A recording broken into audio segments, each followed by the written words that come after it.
الحمد لله نحمده ونستعينه ونستغفره ونؤمن به ونعوذ بالله من شرور أنفسنا ومن سيئات أعمالنا من يهده الله فلا مضل له ومن يضلل فلا هادي له وأشهد أن لا إله إلا الله وأن محمد رسول الله صلى الله تعالى عليه وسلم تسليما كثيرا أما بعد فإن خير الحديث كتاب الله وخير الهدي هدي محمد صلى الله عليه وسلم وشر الأمور محدثاتها وكل محدثة بدعة وكل بدعة ضلالة وفي رواية أخرى وكل ضلالة في النار فأعوذ بالله من الشيطان الرجيم بسم الله الرحمن الرحيم قال الله عز وجل ثم أورثنا الكتاب الذين اصطفينا من عبادنا فمنهم ظالم لنفسه ومنهم مقتصد ومنهم سابق بالخيرات بإذن الله ذلك هو الفضل الكبير جنات عدن يدخلونها يحلون فيها من أساور من ذهب ولؤلؤا وَلِبَاسُهُمْ فِيهَا حَرِيرٌ۔ محترم سامعین، یہ سورہ فاطر 22ویں سپارے سے اس کی 2 آیات ہیں جو آپ کے سامنے تلاوت کی ہیں۔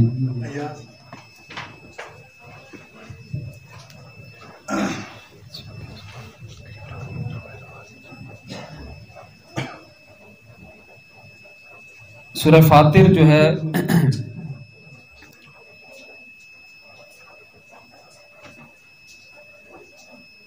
یہ الحمدللہ فاطر السماوات والارض سے اس کا آغاز ہوتا ہے۔ وقت شاید ہمیں اس بات کی اجازت نہ دے سکے کہ جو ابھی مشتاق صاحب نے آپ کے سامنے بات کی ہے کہ ایک موضوع ہے تکفیر اور اس کے متعلق کچھ گزارش کی جائے، تو ایک نشست میں ویسے بھی کسی ایک موضوع کے سارے کا سارا بیان نہیں کیا جا سکتا، اس کے کچھ پہلو کو ہی آپ کے سامنے بیان کر سکیں گے، تو اس لیے ہم کوشش یہ کرتے ہیں کہ ہم جلدی سے ہی اس موضوع پر آ جائیں۔ یہ جو آیت آپ کے سامنے 2 تلاوت کی ہیں، اللہ رب العزت نے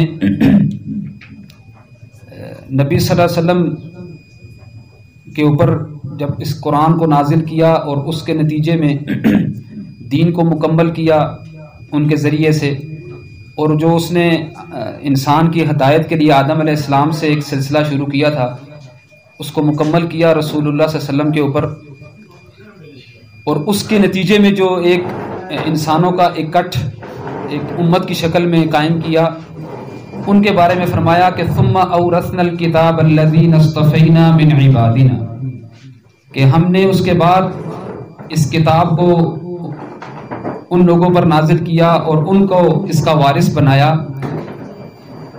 اور من عبادنا اپنے بندوں میں سے۔ اب ان بندوں کے کچھ اللہ رب العزت ان کی تعریف کر رہے، تعریف اس معنی میں کہ ان کے بارے میں کچھ ہمیں بتا رہے کہ وہ کیسے بندے ہیں۔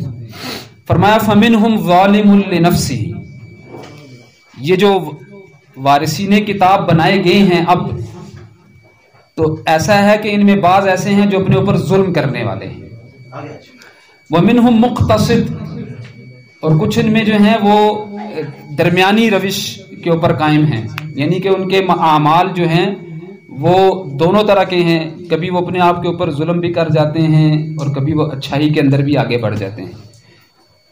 وَمِنْهُمْ سَابِقٌ بِالْخَيْرَاتِ بِإِذْنِ اللَّهِ، اور بعض ان میں ایسے ہیں کہ وہ اللہ رب العزت کے حکم سے، اس کی عنایت سے خیر میں ہی آگے بڑھنے والے ہیں۔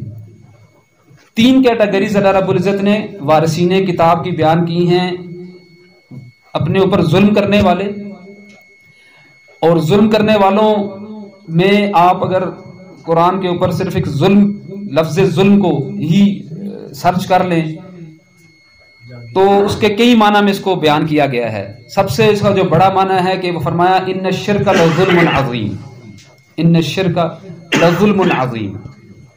اور اس کے بعد ناحق کسی کو قتل کرنا بھی ظلم ہے، اور یتیم کا مال کھانا بھی ظلم ہے، اور غلط گواہی دینا بھی ظلم ہے، اور اسی طریقے سے ظلم کی بہت ساری اقسام ہیں. تو یہ فمنہم ظالم لنفسہ کے اندر ظلم کے یہ ساری ہی شکلیں ہو سکتی ہیں. ومنہم مقتصد، یعنی اس کے اندر کچھ گناہگار بھی ہیں اور اچھے کام کرنے والے بھی ہیں. ومنہم سابق بالخیرات، اور کچھ ایسے ہیں جو ہر خیر کے کام میں آپ ان کو اول نمبر پر پائیں گے، فرنٹ پر پائیں گے. تو یعنی کہ ظالم کی بالکل مد مقابل، وہ غلطیوں میں، گمراہیوں میں اور برے کاموں میں ایک ایکسٹریم پر ہیں، پھر ایک درمیانہ طبقہ ہے، اور ایک اچھائی میں ایکسٹریم پر طبقہ ہے. ذالک هو الفضل الکبیر، یہ اللہ رب العزت کا بہت بڑا فضل ہے. کیا کہ جنات عدن يدخلونها يحلون فيها من اساور من ذهب ولؤلؤا. ان تین کیٹیگریز وارثین کتاب کو بیان کر دینے کے بعد فرمایا کہ جنات عدن يدخلونها، ان تینوں کو ہم جنت میں داخل کریں گے. جنہوں نے اپنے اوپر ظلم بھی کیا، جو مقتصد درمیانی روش پر بھی ہیں، اور جو نیکیوں کے اندر آگے بڑھ جانے میں ان کے کیا کہنے ہیں. تو گناہگار بندوں پر بھی اللہ رب العزت اپنا فضل کر رہا، اور درمیانی روش پر بھی چلنے والوں پر، اور خیرات کے اندر آگے، یعنی خیر کے کاموں میں آگے بڑھنے والوں پر. یہاں ایک بات کو سمجھ لیجئے کہ ان آیات کو پڑھ کر اس کی تفسیر بیان کرنے کا مقصد یہ نہیں ہے کہ گنہگاروں کو گویا کوئی سپورٹ دی جا رہی ہے، اور گناہ کے کاموں میں آگے بڑھنے والوں کو کوئی شاباشیاں دی جا رہی ہیں کہ کوئی مسئلہ نہیں ہے، جنت تمہاری ہی منتظر ہے. ایسی بات نہیں ہے.